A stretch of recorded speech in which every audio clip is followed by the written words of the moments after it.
Hi, this is Damien from AtHope, and I'm an Axiological Atheist, and I'm here with my guest. Could you go ahead and say your name and tell us what kind of atheist you are? Absolutely. Thanks for having me, Damien. Yep. I am Edwin Padilla. My nickname is Black, as most of my friends know me. I'm a Gnostic Atheist and a Humanist as well. That pretty much started right after high school. I did have my doubts growing up, but I was raised in a Roman Catholic household. Born in Puerto Rico, the Roman Catholicism is the predominant religion down there. You do have some Adventists and some Jehovah's Witnesses. But my family was pretty much staunchly Roman Catholic. They had me going to private school for a while.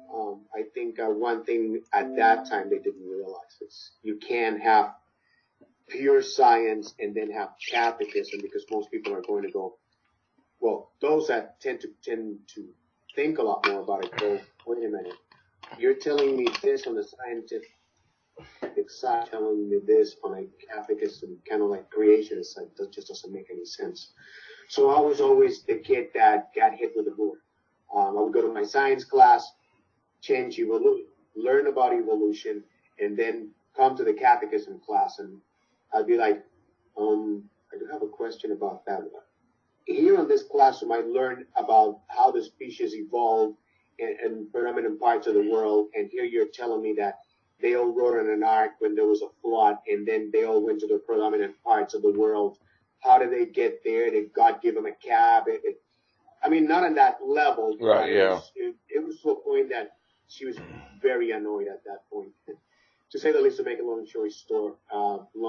story short, I ended up getting out of that school, well, getting kicked out of that school fairly quick, and then I was introduced to public school, where I got in touch more with other religions and what have you, and that's when my real questioning of faith and religion started. And so, what was it that actually got it started, particularly? Just science? Pretty much.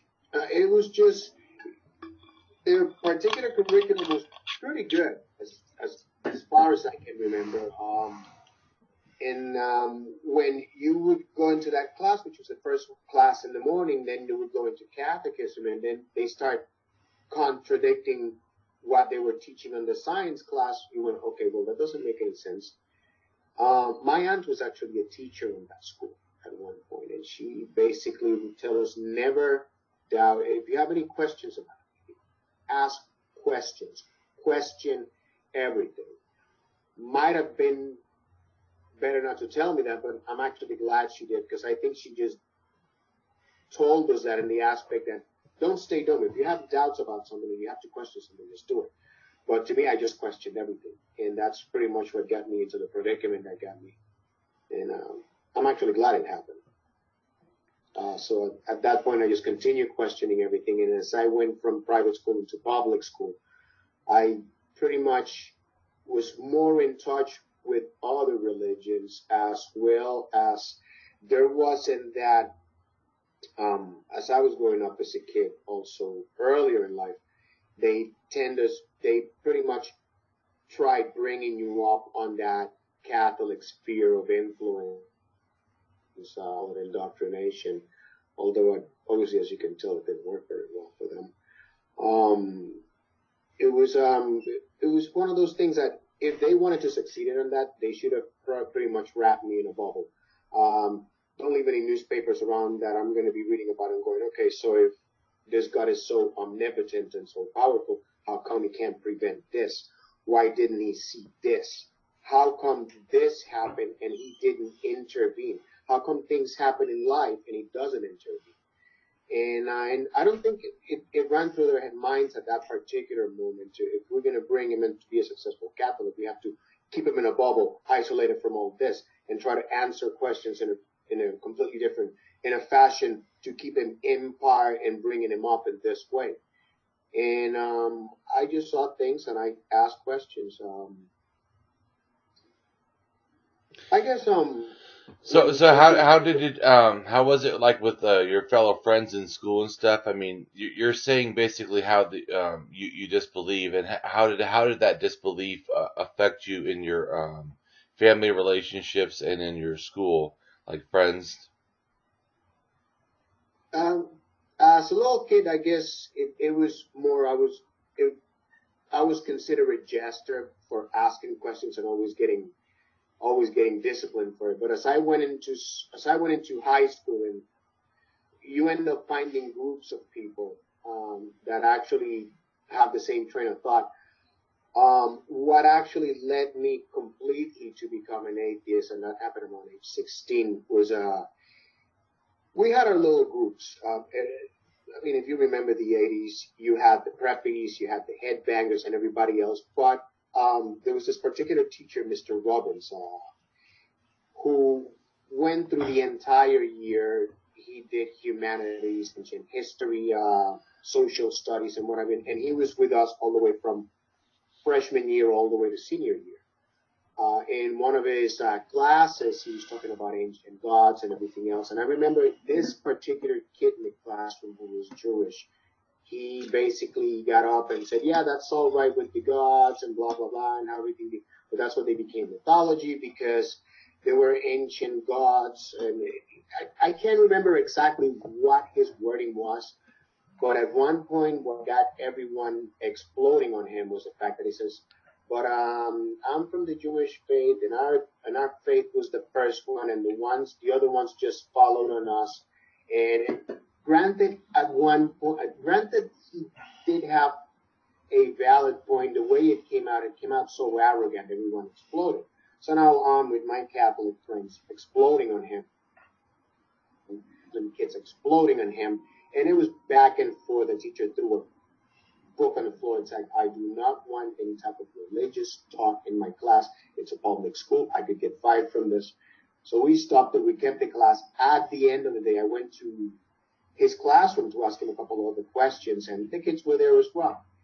I pretty much remember very clear when he said, I got a special project for you guys. If you want to take on it, fine. If you don't, that's fine with me. I know based on the side talk I hear in the classroom that you guys get together over the weekends to smoke pot and drink. Awkward and uncomfortable. It's like, maybe we should have kept those conversations out of the classroom. But he said, there's a special project. You guys like hanging around and playing games and doing this. Why don't you take your respective books, and try to discuss this over the weekends while you do this? It was weird because for kids growing up in the 80s, nobody would have thought of any of this happening. It actually, in my school in particular classroom, happened. And we would get together and everybody came ready with their books. I have Bible and everything else. And we started going back and forth. We would get passages and talk about something, and the other guy would contradict and what have you. And it got to a point where it's like, well, contradicting and bickering is really not getting into anything. I want to be better prepared. So that's when we decided to go into libraries and start doing research. And as the time went by, as I'm doing all this research, I found myself more even questioning the book even more than I did when as a little kid. And I was like, okay, so this doesn't make a lot of sense. And you would go and you would find doublets, triplets, and you would find contradictions. And as you would go through other ancient books just to try to look for anything, you would find similar stories in 3 or 4 older faiths or religions, whatever you want to call it. And you go, wow, what the hell's going on in here? And then when we would get together, the other people at the time that were coming in with the stick in the shoulder that had that attitude at the beginning, had pretty much at this point the same look you had. It was like, well, we found this, we were going through this, and then it was more of a, how was this book written? Why was it written the way it was? And why is there so many contradictions and so many doublets and different variations on one story as it goes along? And I went in there trying to defend my faith, and I just found out pretty much that I really had nothing to defend. It was eventually towards senior year that, as I was reading a couple of other, I was doing more research, I ended up finding out that a lot of the stuff in the book had actually been written even a couple hundred years past, or even after his passing, and it became pretty much a finding. At that point, I no longer pretty much thought of the Bible as a supreme book or as a word of God. I just thought about it as another mythological book, another book of stories, tall tales, and some of them even fabricated a couple of hundred years after the fact, and most of it just questionable. I read a bit on Josephus Bar Matthias, which pretty much they say he's even questionable at this point. But as far as I can remember going through writings, he only mentioned Jesus in maybe a couple of paragraphs.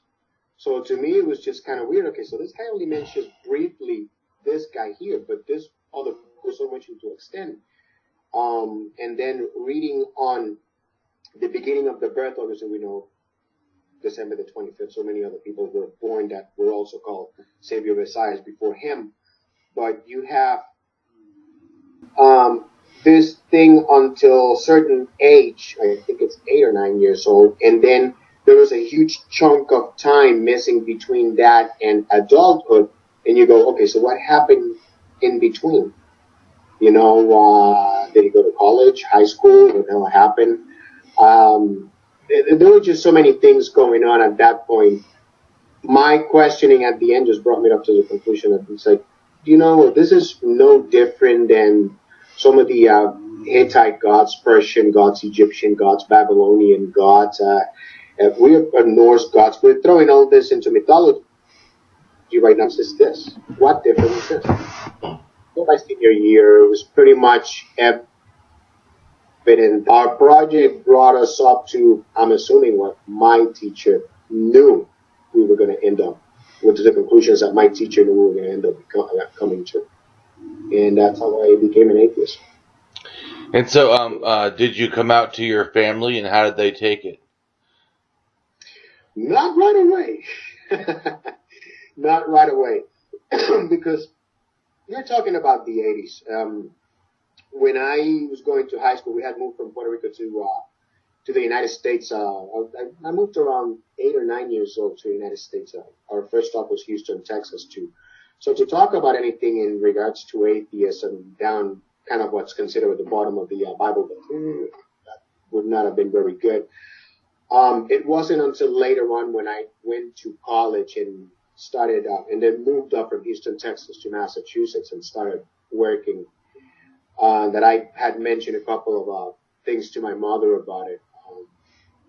Then I pretty much told her what my personal opinion was, and she goes, well, I'm not going to stop loving you any different. I mean, that is your choice. Whatever choice you make in life, you have to live with that. And say, okay. I told my father at the time when he was in Puerto Rico, he considers himself an agnostic. He goes, well, I don't believe in God, but there has to be something out there. I said, well, if there is something out there on decides to manifest itself, I'm just going to go with the side of, well, okay. I mean, we're not at the level of advancement in which we can actually go into the stars and get in touch with anyone like, something resembling it's just not going to happen anytime soon, not at least in my lifetime. But most likely that we're the only life in the world. In the universe, that's utterly ignorant to say. So he does kind of have an idea, but he knows I'm atheist, and he goes, I still love you just the same. I have 5 brothers. 2 of them in New Jersey who are religious. They go whatever moves you along. That's where you want to go. That's fine. Just don't bring it our way. And I pretty much tell them the same thing. So, well, if you want to be whatever you want to be, that's fine. Just don't bring it my way. I tell them, opinions are like assholes. Everybody's got one. Just don't try to sit in my face with it because, you're not going to like what's going to happen. And I have a younger brother in Florida we're right there. Atheists all the way. I get along with him great. So, my aunt, who's still alive, she knows about it. And her opinion is the same as my mother. I still love you just the same. Whatever choice you make in life, that's what you have to live with. And I'm not going to love you any different. So it hasn't been very difficult. At work, I have a nice sign at my desk, the atheist sign, the one I want to get a tattoo of. And initially, people, I do believe I got a complaint or something that was sent to me in an email that the person, that someone did not like the particular sign on my desk. And I'm like, well, I'm not really spitting on anybody's religion, but I'm going to be quite honest with you. If people are allowed to have images of the Virgin Mary, Jesus Christ at their desks, I think it's fair enough that I could actually have a symbol of atheism. I don't have a picture of a penis up in the wall, so that shouldn't be a problem. It's just the atom of the symbol with the A of the atheist in the middle. Who am I hurting? No one, right? Okay, so it is safe to say that I don't see anything wrong with that. And if you're going to make me take that sign down, then I think it should be fair and square that everyone else should take their religious signs down. Haven't heard anything else from it anymore. Most people at work pretty much accept me. I haven't encountered any. I'm not ostracized in any particular way. Actually, I was sick a few years back, where I was hospitalized, and I was actually surprised to see friends come and visit me at the hospital. So I did get one that said, "Well, I'll keep you in my prayers," and then then they just kind of like realized what they had just said. I'm like, you know what? That's fine. It's the thought that counts. If that's just the way of showing love, that's fine with me. I'm not going to catch on fire for you doing that. So, but I appreciate the fact that they visited me. And I guess up here in the North Atlantic region, it's not something that it's I don't know. I have atheist stickers in my truck, and no one has tried to set it on fire, or I haven't found flat tires or anything. So I don't think that that's something that anyone up here it's against. I think up here is mostly Patriots, Red Sox, and Bruins, and if you're worried anything else, you're going to be mocked at. That's about it. So, do you have kids? Not that I know of. No. I think that's one of those things. My parents, it's like, "Oh, you're 47 years old, and out of the other kids," and it's like, well, it's hard to go out there. I mean, when I go out and to socialize, I don't go out there to look for someone to be with. I just go out there to have friends and have fun and everything else. And family members have gone through experiences where they get married, they get divorced, they get married again, they get divorced again. My younger brother has been lucky enough to find a beautiful wife that respects his opinions and everything else. They don't have any kids yet. My other brother that lives in Puerto Rico taking care of my mother doesn't have any kids yet that I know of. That's usually our line when people ask us. But no, I'm actually Uncle Blackie for everyone else's kids. And Uncle Blackie likes it that way. It's like, yeah, I go there, visit, shoot the shit, play with the kids, and they have the PlayStation. It's awesome. Beautiful thing is Uncle Blackie gets to, how can you put it? Get up and leave. I don't take the kids home with me. The only kid I got is my cat, my 18-pound Mystic. That's it. So, have you always been out on Facebook as an atheist? Initially, I had to figure out how the settings were. When I first set it up, I didn't even know that section was there. And it wasn't until about a couple of years later, playing around with the site, I'm looking at everything and saying, I never really filtered some religious views. And I initially identified myself as non-denominational, and that's how I decided to put it on. But as the time went by, I just realized I don't need to apologize to anyone, or I don't need to paint myself in a way to make anyone comfortable. I am who I am. If you like me that way, fine. If you don't, with your friend Buck, hit it and be gone. out of my page. So then I decided to switch that, and I went into Gnostic Atheist. I had a couple of family members, especially a cousin that lives in Washington. Well, I didn't know that. It's like, well, that's how often do we go? How often do we talk to each other? You're out with your wife and your kids doing whatever you do. You have your work. You have very little time to talk. And when we're in Facebook, it's just because we're playing a Sparta War of Empires. And I think at that point, he saw a notification, your cousin or Edwin changed his status or changed something, and he went to check it out and found out that I was a Gnostic Atheist. At that point, as I'm trying to type it down, he calls me on the phone. Okay, here we go. But it was good that he called, because I think texting is kind of impersonal, and even when you go and type on the messenger, you really can't perceive how the other person is feeling versus when you're talking to someone like I'm talking to you right now. Right. It's very different, and he felt more comfortable talking to me because I was able to explain to him, this is where I am, but don't judge me the wrong way, or don't think that I think of anyone else as a lesser life form or as lesser than me just simply because this is my way of being. We're all the same. You can line up all of us in a wall. You can line straight, gay, black, white, religious, non-religious. Strip them of the skin. I don't mean to sound like Hannibal Lecter right now, so I'm trying to explain. What do you have when you take all that off? You just have the anatomy of human beings. 10 fingers, 10 toes, unless you're born different, but for most part, we're all the same regardless of. And I mean, this world is big enough for all of us to be in. I don't see a particular reason why people should put a stake or a flag somewhere and going, this is where I live. You either live by my logic and the way I see things, or you get out of my presence. It just doesn't make any sense. You know, humanity's been around long enough. You figure by now we would have been more civilized.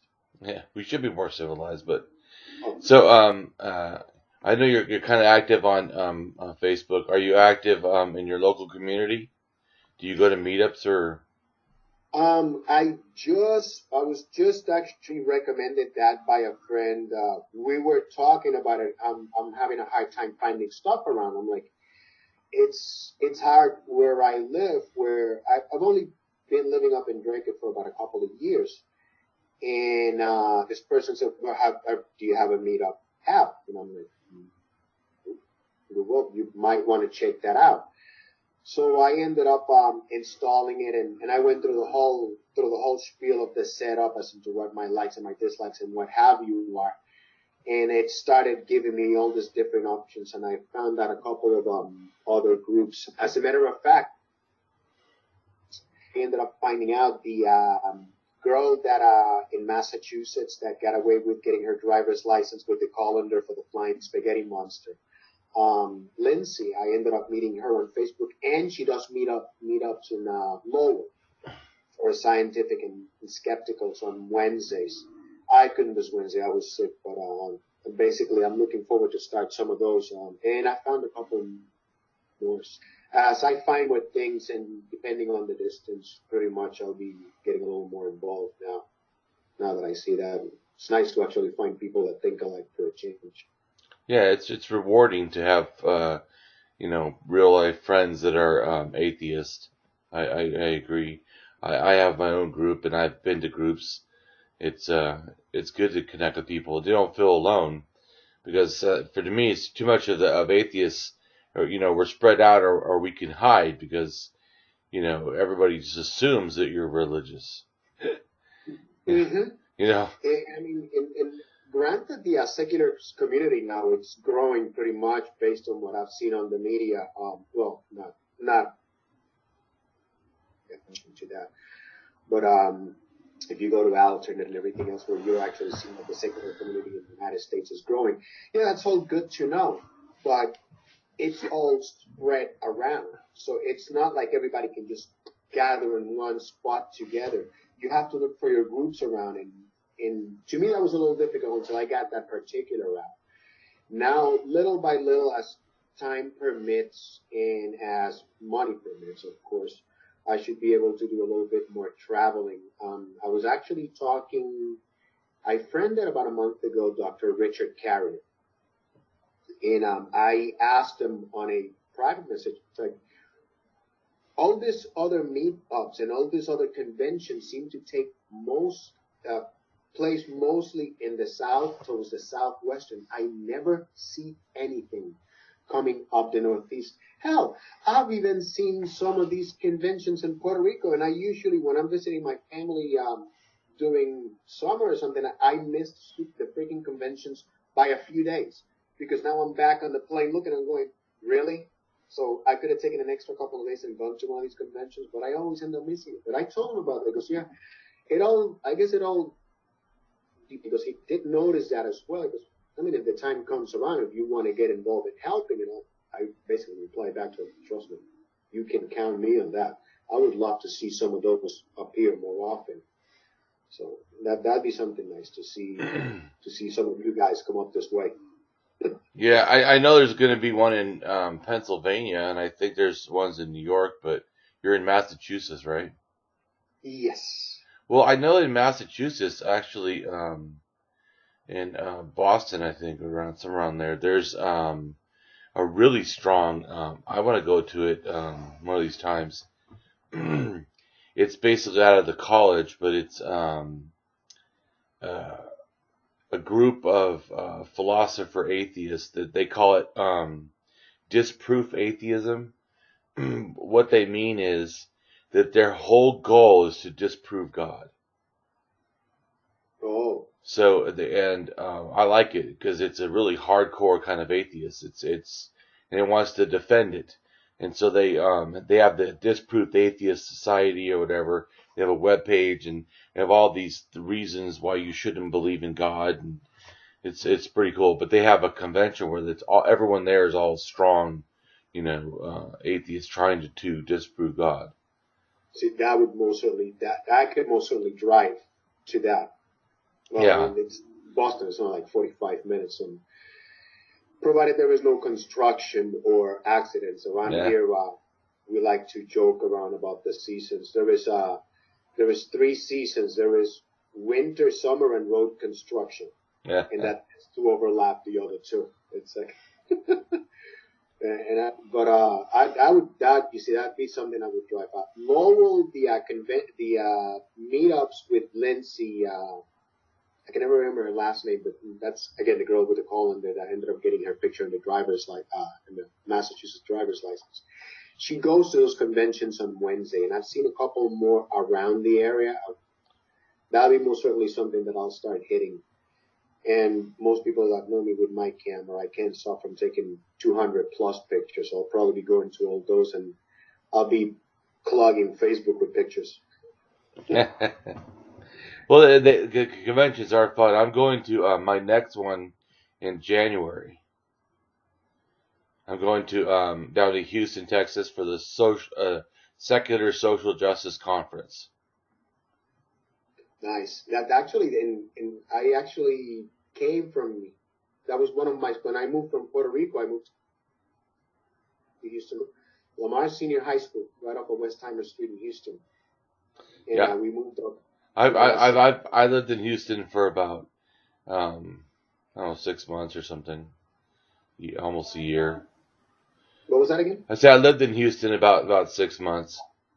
Oh, something like that. I didn't mean to interrupt you. When we moved from Puerto Rico, it was just one of those things. There was no employment down there, and we moved up to Texas, because at the time, until St. Ronnie ended up destroying the economy back then in the 80s, there were jobs available.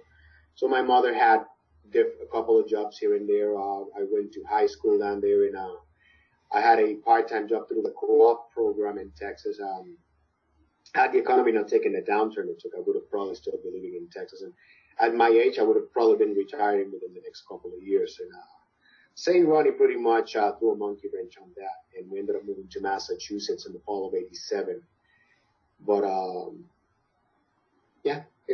one memory that I always take with me from Texas is that's where I became a full atheist going through that. And that was good old Mr. Robbins. Remember at senior year, we came back with the final project and he went through the papers and there wasn't much questioning. I don't think, at that point, I think he realized there was not really much to ask. We had done all our research and we were missing a couple of members out of that project class. The two Muslim, the brother and the sister, who felt a little uncomfortable with their findings and they ended up not hanging around with us anymore, and the Jewish kid that originally started the argument. He might have felt a little uncomfortable and he ended up leaving at the end too. It's like, all right, so I guess that's more, and funny that I look at this because now I see all this, how the fundamentalists tend to be more against alcohol and drugs and everything else, but these kids that were with us at that particular time, they were fellow potheads and they would not say no to a bottle of Jack Daniels or vodka going around, which to me kind of rubs funny now if you really think about it. If they were Muslims and Jews and all of a sudden, yeah, but they're not going to say no to a bottle of Jack Daniels or the proverbial joint or the bomb going around. So it's like, really? Yeah, but they can always, ask for forgiveness later. Well, oh yeah. Keep forgetting about that. Yeah. Or forgive. Yeah. They don't actually have to be moral.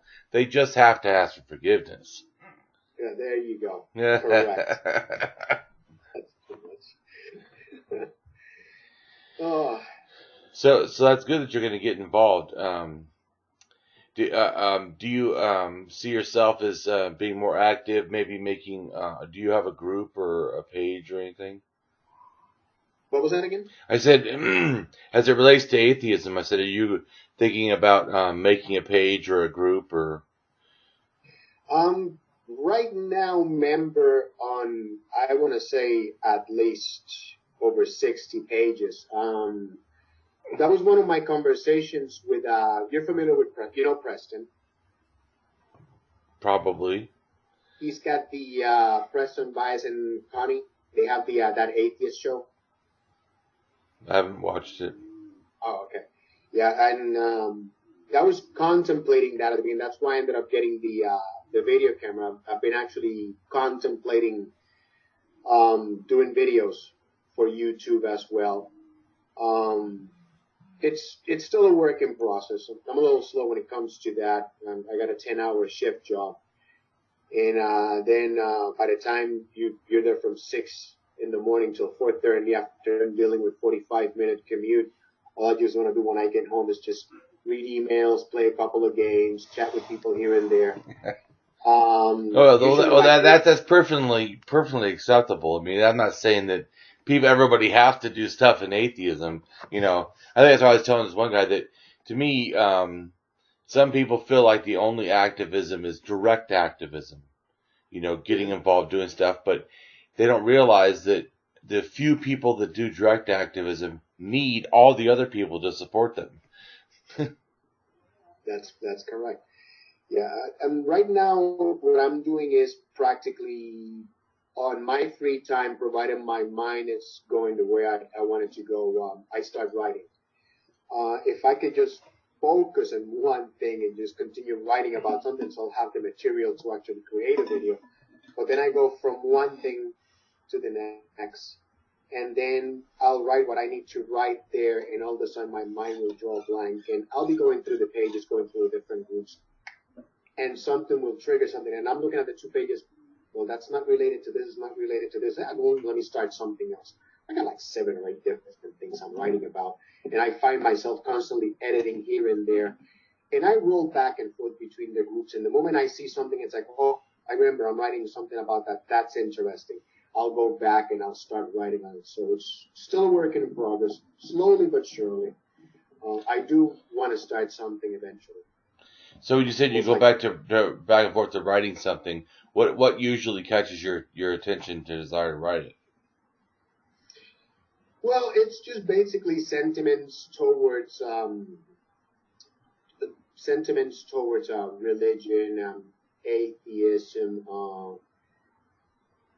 social issues. It's just a mixed bag of different things.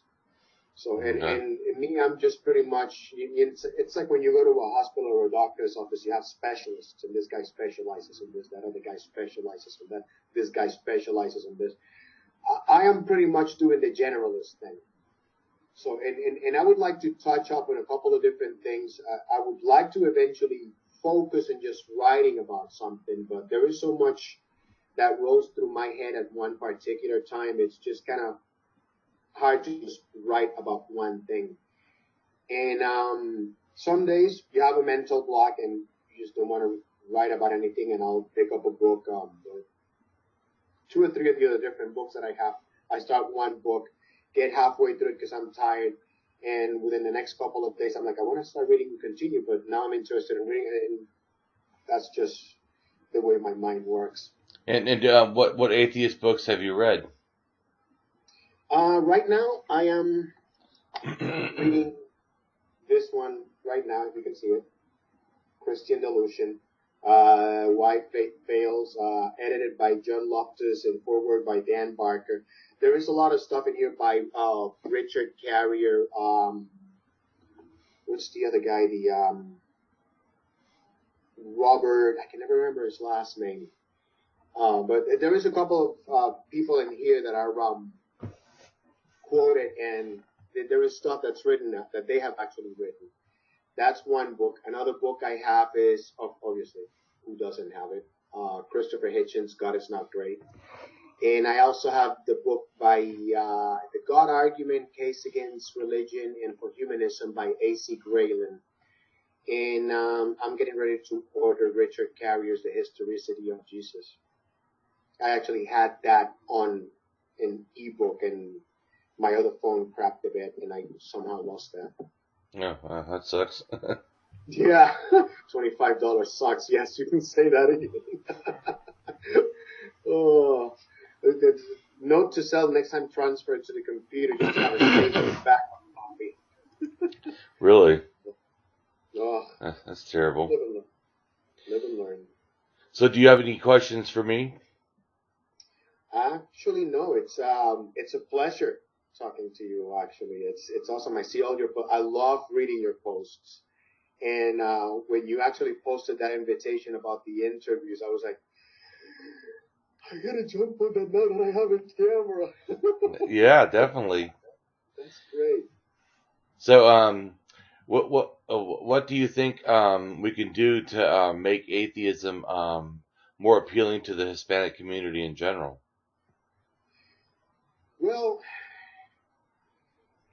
it's I guess the elders on the Spanish community are pretty much, those are just full converts. There's really not much you can do about the older people. It's the younger generation, the younger community, especially those that live in the United States, seem to be a lot easier to talk to about it, unless they live in a community or are involved in a family which is deeply ingrained in religion. I know of Hispanics, actually, even in Puerto Rico. There is actually a couple of groups in Puerto Rico, and I think one of the biggest ones is called Ateos de Puerto Rico. And that particular group gets together and they have their own page. I guess it's just pretty much addressing those who have the questions. I am not one of those to go, hi, my name is Edwin. Do you have a couple of minutes to hear the words on atheist? I am not a door knocking Mormon on anything like that. It's just, I'll tell them who I am if I'm in a conversation. If they're interested, I tell them no holds barred, just ask questions away. I mean, that's all I can do. If there is anything already active and open out there, I'd like to participate on it. And I'm also involved in another page where basically we provide information and support for people that have pretty much, as I like to call it, stepped into the light from the proverbial allegory of the cave type of story, kind of like you live in the cave in religion. All of a sudden, you freed yourself from the shackles. Look around you to see that the so-called real world is not the real world. You step out into the light and you see the world for what it is. And I like to talk to people in there that have questions, and I can, to the best of my knowledge, skills, and ability, provide any help, any comfort, or can guide them in any particular which way they can. That's good. Yeah, I really feel like we need to reach out into every community we can. Oh, absolutely, absolutely. And especially right now in this stage and age, I mean, during the 80s, we didn't have the advent of the internet. I mean, a lot of my research, I had to go outside of a certain area to actually try to get books. It's not like you could have back then, you could have gone to a library. Well, can you tell me where the aisle for atheism is? Because I'll probably hang you from your ankles and use you as a piñata. But if you went into certain public libraries within the city limits, and a lot of people would like to think, oh, Texas, that's part of the Bible Belt. When I lived in Houston, Texas, it's not as a lot of people would think, where they would go, oh, but the Bible Belt, I'm pretty sure you go walk in a block and throw a stone, and and you don't go throw a stone and you hit a church, and no, it's not that way. It's not that way. I remember Westheimer Street very vividly. You come out of my school, and the closer you got to downtown Houston, you would find strip clubs, bars, tattoo shops, and as you got closer to the city, it's not like a lot of people would think it would be. But I would go to the library in Houston, and I would find books. I'm pretty sure you can find a lot more now. You can find atheist-related literature not pretty much everywhere, whereas back then it was a little harder to look for.